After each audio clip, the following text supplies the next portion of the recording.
Let's take a look at basic texturing techniques. We'll first get a falling material for the table. We could then connect an image directly to the diffuse color channel, but we would need to do a second similar operation to connect the image to the ambient as well. Instead, we'll go through the toolbar under Get Texture, where the default selected ports are ambient and diffuse. So let's get an image to connect to these ports. We'll click on New from File since the table texture we want has not been used yet and is not part of the source folder in our scene.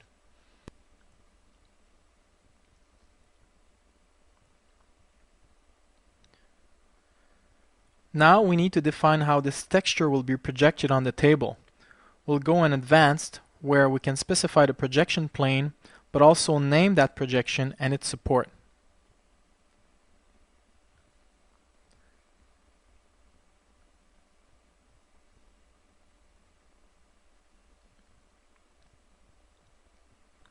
The green frame is the texture support.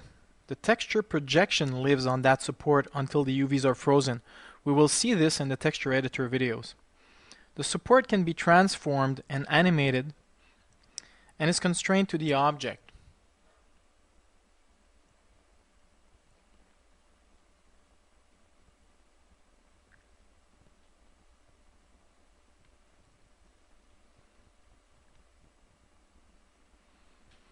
The projection residing on the support can be accessed by pressing the J shortcut key or choosing Modify Projection on the toolbar.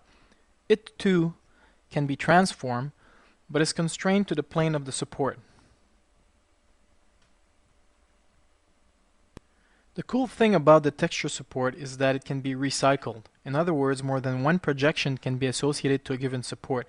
This is convenient if a texture needs to be projected in the same way. For example, we'll get a new projection to connect to the existing support. We'll name it, then pick the texture support we want to reuse in the 3D view.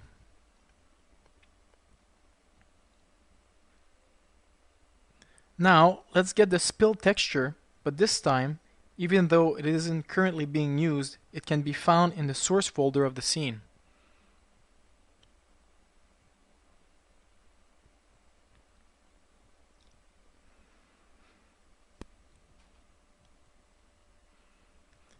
The image property editor can display any of the texture's channels, including the alpha channel.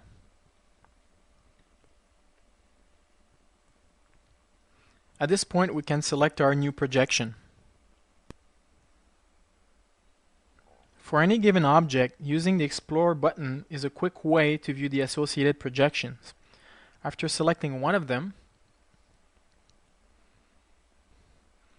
we can isolate it in the Scene Explorer and expand it to find out which texture support it's using.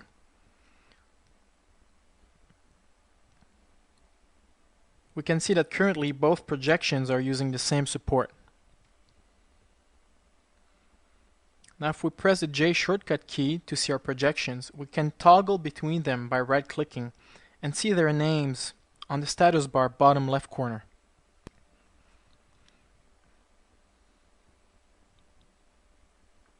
We'll scale down the spill texture and place it so the round part fits under the vial.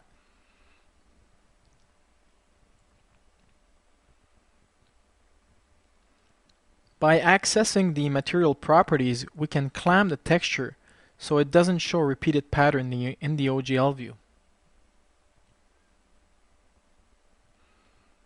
It is also there that we can specify which texture we want to see in the OGL view.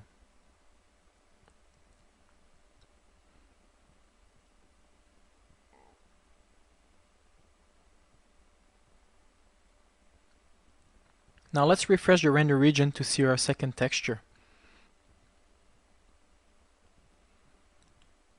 By selecting the image layer, we can control how both textures blend among themselves. Let's increase the weight of the spill texture.